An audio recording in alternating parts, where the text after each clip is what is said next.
Hi everyone, I'm genuinely excited that you're listening to me and to share something that I'm deeply passionate about. The incredible possibilities that open up when we embrace code-based application development. While PowerApps is a powerful tool in the low-code space, there are times when it feels limiting. And that's where custom code can truly shine. And you don't have to worry about all those extra costs or licensing in your own code. With a bit of code, we can build systems that are not only intelligent and flexible, but that can automate the boring, repetitive tasks no one enjoys. We can create tools that respond to users in a powerful, context-aware way, streamlining complex tasks and unlocking entire capabilities. If I can spark even a little bit of curiosity today, if I can show you just a glimpse of what's possible when you go beyond the drag and drop, I think you'll be intrigued by how code can enhance, extend and liberate what we can do as developers. What I am going to do is to show you an application I built to tackle a serious problem faced by the telecom cell planning team. This problem is easy to solve with a small bit of code, but PowerApps would struggle navigating folder structures. We can use three-dimensional objects as part of the interface and create your own graphical controls with scalable shapes. Let me quickly show you a problem that causes serious disruption for the cell planning team, but with a small bit of code is easy to fix. Thousands of compressed output files are generated, and before they can be used in design tools, they must be decompressed. Doing this manually is extremely time-consuming. It can take an entire day just to decompress a few hundred files. On top of that, the folder structure is deep and complex. It's easy to lose your place or miss folders entirely. And then there's a second headache: hundreds of Excel files that shouldn't be there. These need to be removed from the folder structure, because if they aren't, the automated system won't be able to consume the required folders. To solve this, I built a lightweight tool called Corelda Unfold. Let me show you how it works.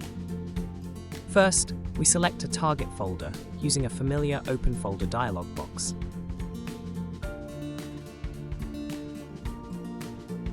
Corelda checks to make sure the folder path is valid, so you won't accidentally trigger the process in the wrong place. It references a system file in XML to confirm the appropriate location.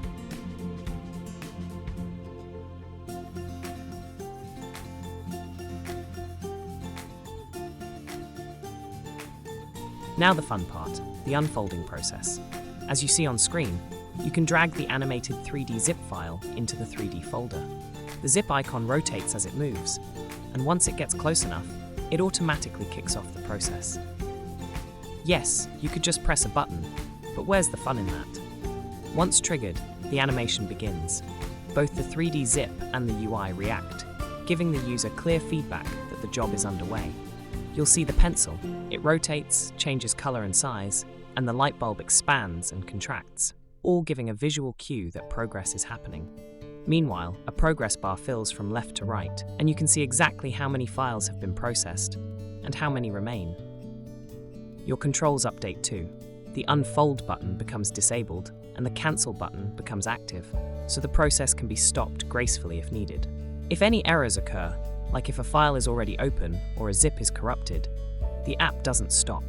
It logs the error on the left-hand side so the user can review and decide what to do later. Once everything is complete, Corelda resets itself, ready to run again. There are no licensing requirements, no hidden costs, just a simple, elegant solution to a frustrating, time-consuming problem. If I had just a little bit more time, I would have improved this animation bit where the handle goes through the folder.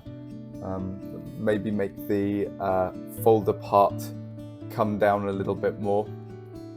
But mostly you just kind of wait until it gets through all, in this case, 494 files. but if you do need to cancel, you can. So let's see if we can catch it working. We go into here. There we go. Good. Right. You can see that it's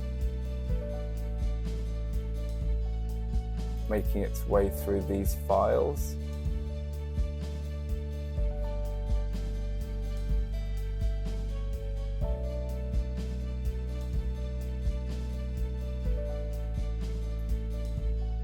Five key elements of the application. Before we look at the inner workings, I want to highlight 5 elements of this application because they show just how much freedom and capability you unlock when you move beyond low-code and into full code-based development. 1. Decompressing a binary stream and saving to file.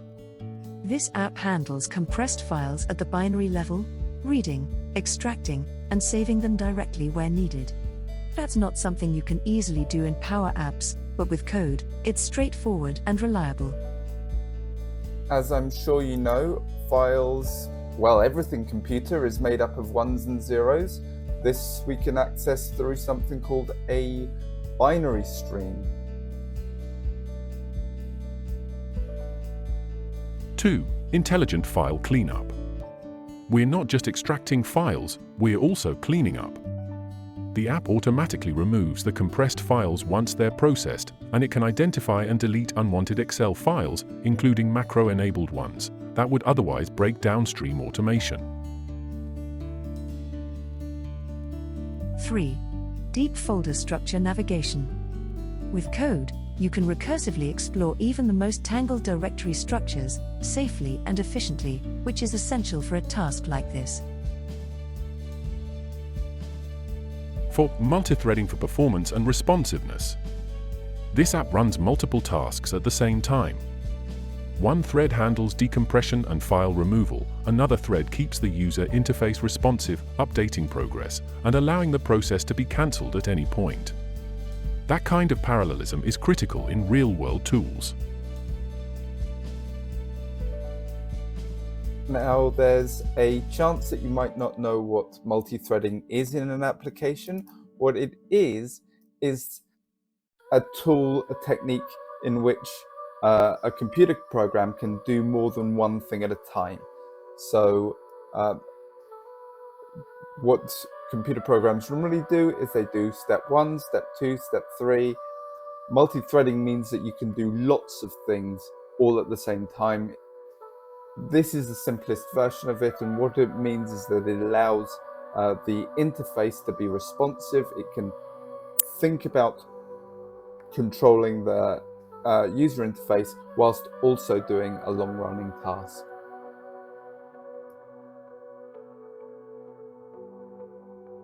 Five. Full GUI freedom, 2D and 3D. This is where it gets fun. With full code control, the user interface becomes a creative playground. Standard drag and drop interactions? Easy. Dynamic process messages? No problem. Scalable vector graphics that animate, changing size, color, position, or shape? That's all done in code. Even 3D objects, like the rotating zip icon, are dynamic, scalable, and interactive. They're not just visual flair, they're reusable, event-driven controls that respond to user input. None of this is off the shelf. It's tailored, flexible, and extendable. This is the kind of power and joy you get when you build with code. And this is just the start. Now, you probably already have an understanding of what vector graphics are. And here we've got two sets, a 2D and a 3D set of vector graphics. But they are so much more important than simply images that you can scale. What they are is, you know how you can change words easily enough in code? You just rewrite them. Effectively, because you're describing a vector graphic, there is so much you can do with them. Now, you know in PowerApps where all you have to do is drag and drop controls onto a graphical interface. Well, exactly the same here. You've got such a rich selection of controls, and you just drag and drop them onto your surface, and you can change so much about them. But what if this huge selection isn't enough for you? What if there is a specific thing you want it to do? Well, then you can create your own controls. You can create a set of controls that does exactly what it is that you want it to do. This is the description I have for my 2D picture. And here I've defined the colors, and of course I can change the colors in code. Here is the paths, so that shape, you can change the shape. I can rotate it, I can position it slightly differently, I can scale it. Each one of these I've grouped individually, so the pencil I can change as a pencil, and that's when you saw me rotate it and change its color as an animation. But what's more, because you can control it, you can do whatever you want with those pictures. You can click on it, you can move it, you can make it trigger something in the code, you can make it do things. An obvious reason why you might want to use that is if you're showing something as a chart, then you want to say how big that bar of a chart is. The inner workings, object-oriented design in Visual Studio. Now let's take a look behind the scenes in Visual Studio.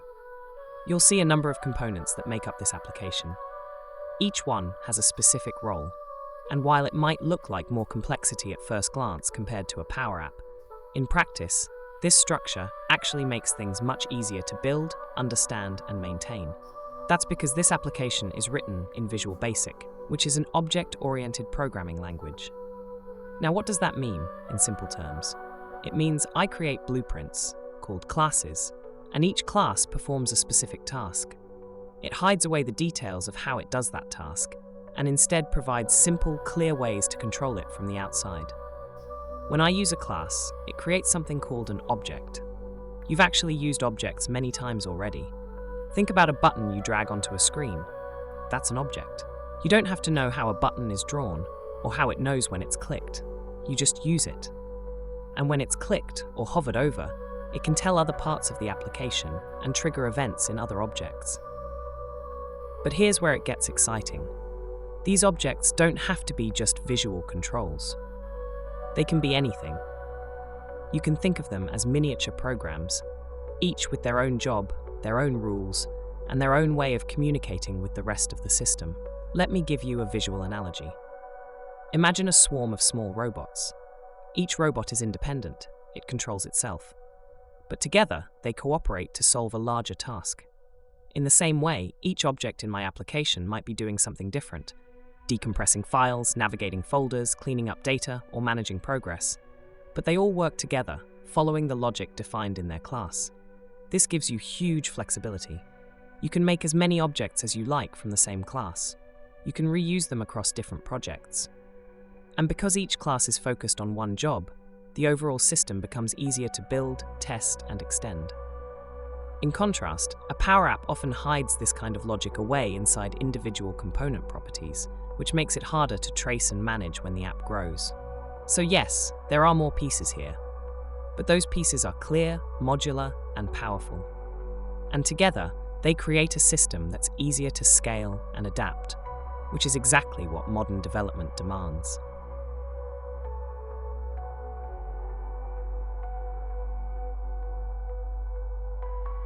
Now let's dive into a real part of the code, the bit that handles decompressing files.